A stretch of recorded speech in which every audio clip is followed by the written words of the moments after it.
This is a short lymphatic drainage session just to help the lymph move better. The lymph system is known as the garbage collector of our system. It helps the circulatory system by picking out anything that has escaped from the circulatory system into the cells, into the spaces in between the cells. It picks up all that and helps to bring it back so that it can bring it back into the circulatory system, your blood system, your cardiovascular system. Now, the lymphatic system works with the liver, and it is also a big player in our immune system. So whenever you're feeling down, maybe you're coming down with a cold, it's good to do the lymphatic system. Now, my page is all about menopausal health. And in menopause, as estrogen is declining, our cardiovascular system changes, but also the lymphatic system changes. The lymph vessels become stiffer, they become thinner, they lose elasticity because they're losing collagen, and so they have a really difficult time doing their job. So it's always good to do lymphatic drainage exercises to help them along. Also, the cardiovascular system is changing, the blood vessels are becoming stiffer, they're becoming thinner, and they're also losing elasticity, and they have a harder time pumping that blood back into the heart. And that's why you might find that in menopause you're getting swollen legs, ankles are swelling. You may also notice that your rings don't fit in well anymore because your fingers are swelling, and all that is because the lymph is not moving properly. So these exercises will help you to move that lymph. Also make sure that you're drinking lots of water. The other thing that happens to the lymphatic system is that it does not have a pump. Your cardiovascular system has a pump, the heart pumps the blood, but the lymphatic system does not have a pump. It depends on movement and breath and muscle contraction. So as your muscles are contracting, they help pump up that lymph. Also, when you move, the more you can move, the better, and also learning to breathe properly. So we're going to start. I always start my sessions by tapping anywhere of the whole body. So we are just tapping. There's no system to this one, just tap randomly just to get that lymph moving. And you can do all these exercises anywhere from half a minute to a minute. Tap the legs, tap the back of the knees, back of the thighs, tapping all that, making sure you're also breathing. Please do not hold your breath. Now, in case I forget to mention, after you have done this session, make sure that you drink plenty of water to help that lymph move. From there, we're just going to do shoulder rolls, and we're going to count to 10. 1, 2, all the way to 10 shoulder rolls in one direction. We have a lot of lymph nodes under the armpit, but also the main drainage of the lymph is at the collarbones. So we want to always start from the top to the bottom, never from the bottom up, but always from the top to bottom. Let's switch that rotation. You can do about 10 of these shoulder rolls.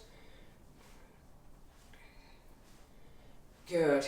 And then we're going to round our back and then open here. And again, we're inhaling and exhaling as we do that. You can exhale, inhale to open, exhale, inhale to open, exhale round, inhale to open, exhale, inhale to open, and again, breathe. Next, we're going to do Tai Chi swings. And as you're doing your Tai Chi swings, move your arms. So we're moving the trunk. We want this ribs to move, and there's a lot of lymph vessels in the trunk too. So we have nodules, nodes, lots of valves. So keep moving. Those are called Tai Chi swings. Do not hold anything, just move. Yeah. And also, as you can notice, I'm also moving my feet.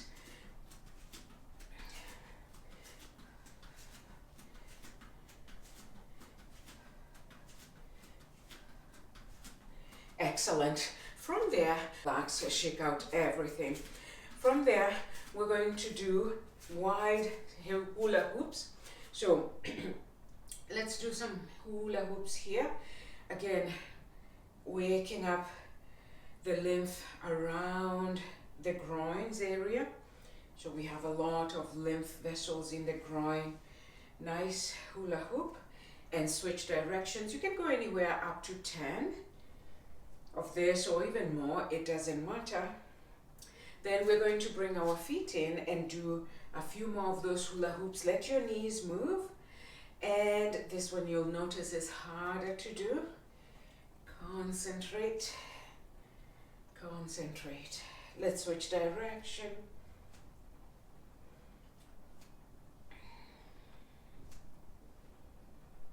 Excellent. From there we're going to open wider, even wider than the first one. This is a little bit harder, so just go slowly.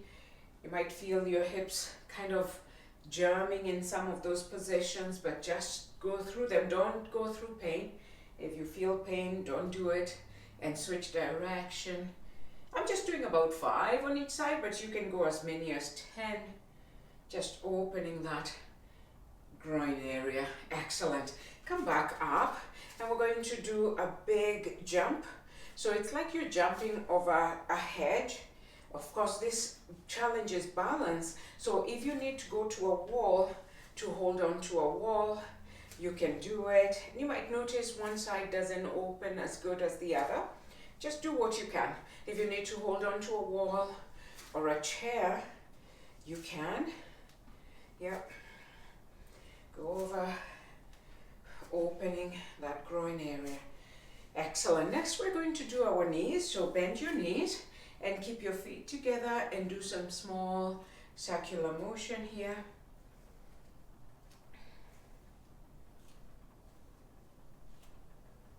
And go the other way.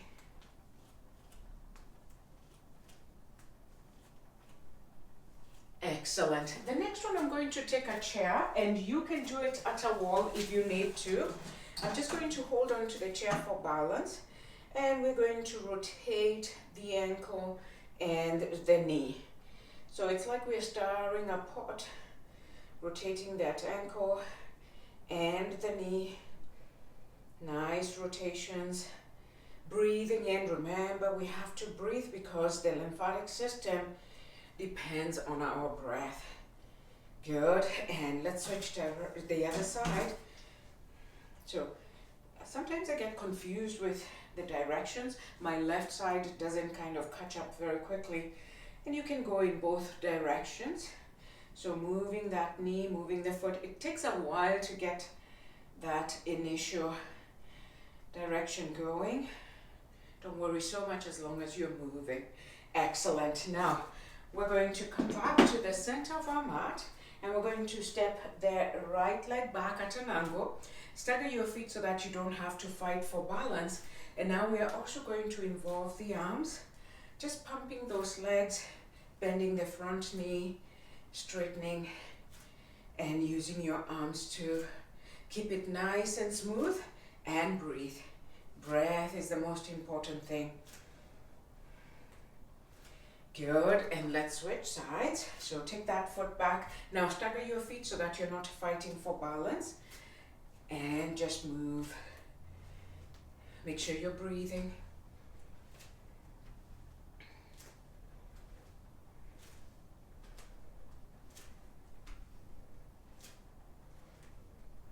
Excellent. And from here, we're going just to tap the collarbones. And then brush it out. Good. And tap the sternum. Just helping that. The thymus gland is the gland that's involved in our immune system, and the lymphatic drainage is one of the immune system workers. And then we're going to go to the armpit, and here you can just brush it, and then tap the armpits. Do one at a time. Good. We're going to come to the belly. We're going to go up from the groin towards the diaphragm. Small circles on each side. Here we have quite a lot of vessels. And then tap it. And make sure you're breathing. And then brush it upwards.